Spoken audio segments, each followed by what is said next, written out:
Hi guys, Miss Powell here. Today we're going to talk about writing a piecewise function from a graph. All right, so we have 4 basic steps that we're going to look at when writing a piecewise function from a graph. Number 1, we want to identify what type of function the pieces of the graph represent, moving from left to right.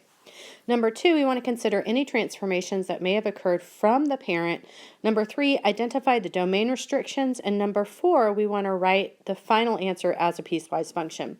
So looking here at example number 1, I want to move from left to right, but I'm going to go ahead and start by writing f of x is equal to, I'm going to wait on my squiggly bracket until I get everything filled in. So moving from left to right, I want to consider this piece of my piecewise function first. The first thing that I note is that this portion of the function is in fact linear, and it has a positive slope. So if that's the case, I want to actually figure out what the slope is of this function. So if I look at 2 points on this function, so I don't know, maybe pick this point and this point, or you could pick the y-intercept in that point. My slope is up 1 over 1, so positive x. I can see here that my b value is in fact negative 3. So my function, the piece of my function for this little graph is positive x minus 3. Now, of course, this is a piecewise function, and I have a restricted domain or restricted values on this function. So this piece, x minus 3, is valid for all x values that are less than or equal to 0. Less than or equal to 0, how do I know that? Because 0 is my first x value that I can see on this portion of my graph. The equal to portion is because it's colored in and not open. All right, so let's consider this next piece of our graph. This is actually a portion of a step function. So what I can see is that we have a constant of 2 for all x values that are greater than 0. I know that the constant is 2 because as I'm looking at this graph, the numbers don't change, right? Our y value stays 2 for all x values that are greater than 0. And we're done. All right, let's go ahead and look at example 2. With example 2, once again, piecewise function, want to move from left to right. So the first piece that I'm going to consider is this. It is linear, once again. So I'm going to go ahead and set up f of x is equal to. Now, looking at this, I can see that this line actually has a positive slope. So I need to be mindful of that. And I also need to figure out what exactly the slope is. So my slope on this graph is pretty easy to figure out by counting, right? If I start here at this point, I can go up 2 and over 1 to get to the point 0, 1. So what I can see here is that my slope is 2 over 1. Well, let's pretend for a minute that you could not figure that out by just counting. So if you couldn't figure it out by counting, what I would expect to see you do is to use your slope formula. M equals y2 minus y1 over x2 minus x1. I want you to pick off 2 points from that line. So I'm going to pick the point -1, -1, and I'm going to pick the point 0, 1. Now using my slope formula, m is equal to y2 minus y1 over x2 minus x1, and what we end up seeing is that our slope is in fact 2, which is what we had just said a second ago. So 2x, my b value on this guy is in fact positive 1. So 2x plus 1 is for this portion, once again, of the graph. Notice I have some constraints, so I'm limited to my x values that are less than or equal to 0 in this case, because once again, 0 is the first x value that is noted on this graph. All right, so then the next thing I want to do is I want to consider this portion of my graph right here. Once again, you want to be mindful, this is linear. Also, it has a negative slope. Because it has a negative slope, I want to just keep that in the back of my mind. However, I can easily pick off the slope of this. Considering the slope between that point and this point right here is down 1 over 1. So -1 is going to be your slope. So negative x plus 6 is the function that represents that piece right there. For all x values here that are actually greater than 0, not equal to, notice open dot on 6. Set up your curly bracket, and you're done. All right, let's look at example 3. Example 3, once again. Moving from left to right, what I see is, this is the first piece that I want to consider.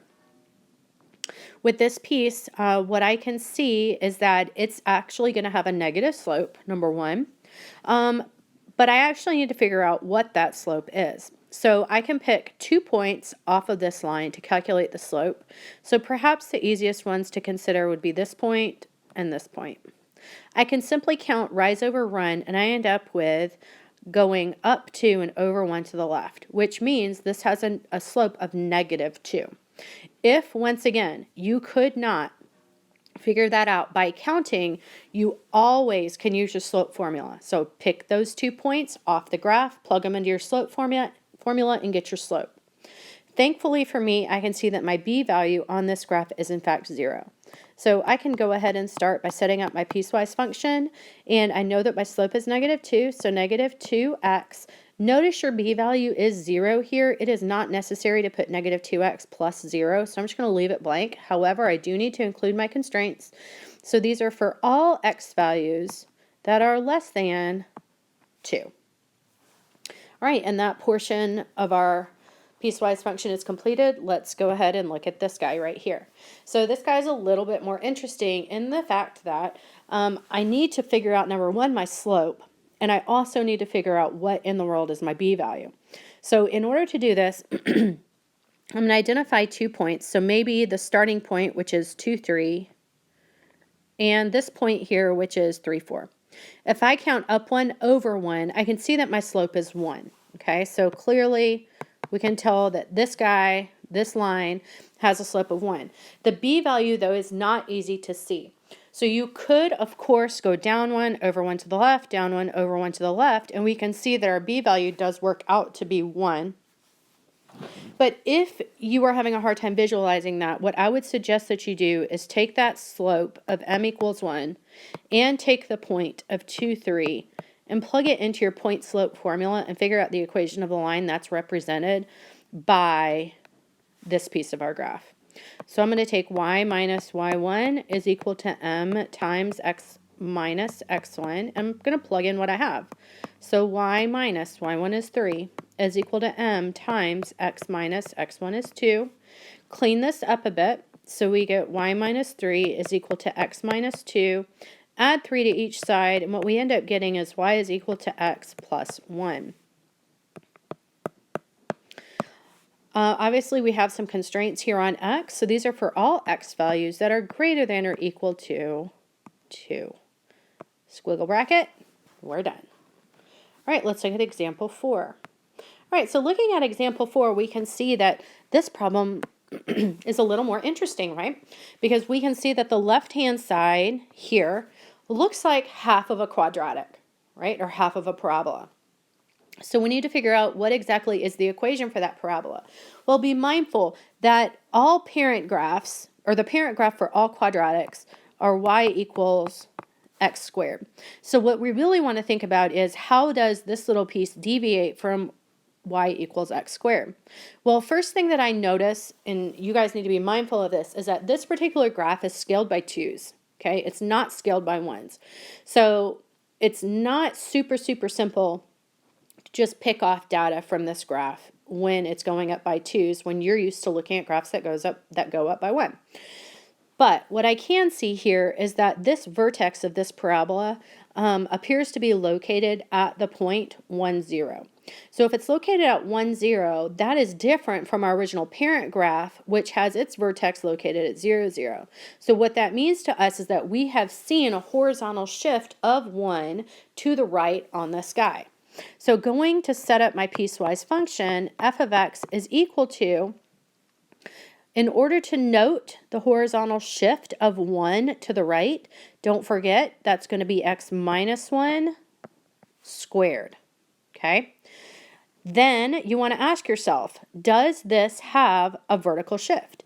And the answer is no, it doesn't have a vertical shift. It lies on the x-axis, so you don't need to worry about a k value. We do, however, need to worry about x values that it's limited by. So this is for all x values that are less than or equal to, you guessed it, 1. Less than or equal to because it has a colored endpoint. All right, so the next thing that we want to do is we want to consider the second portion of our graph, which is right here. All right, so that's our second portion. That's my arrow. Okay. First thing that I can see is that, once again, this is going by twos. It's very hard to just count and pick off my slope. So I'm actually going to identify 2 points that lie on that line. The first point that I see is the point 1, 2, and the second point that I see is the point 2, 3. So using my slope formula on this, I know that m is equal to y2 minus y1 over x2 minus x1. And what I can see here is that my slope actually works out to be 1. But using that and the point x1, y1, I can plug that into my point slope form to actually figure out the equation of that linear portion of our graph. So y minus y1 is equal to m times x minus x1. So we get y minus 2 is equal to x minus 1. Add 2 to each side, and what we see is that x plus 1 is that portion, that linear portion of our graph. We are limited to all the x values that are greater than 1. Curly bracket, and we're done. All right, so let's look at example 5. Example 5 says, let's change things up and use blue. All right, write a piecewise function given the following scenario. A mom who shall remain nameless is tired of reminding her family to pick up after themselves. She decided to start charging them daily for their messes. Her rates are $1 for up to 3 items that she picks up, $5 for more than 3 items but less than 8, and $7 for 8 or more items. All right, so we're going to write a piecewise function that represents this data. All right, so first of all, we're going to start with f of x equals. If you're thinking to yourself right now, Miss Powell, this really looks like a step function. You are correct. This mom is charging $1 for up to 3 items. So that means for all items less than 3. Okay? But once she has to start picking up more than 3 items but less than 8, she's charging 5. Okay? So these are for items that are greater than 3, but less than 8.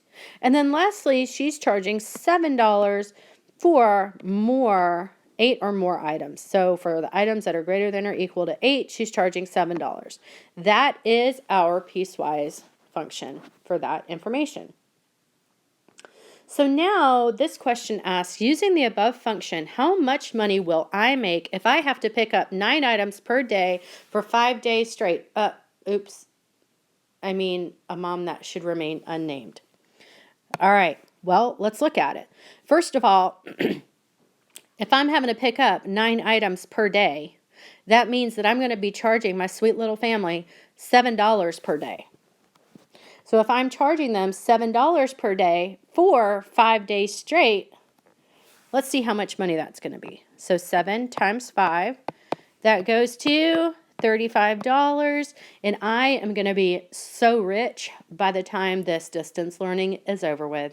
Y'all have a great day. Miss you guys. Hope to be back in school soon.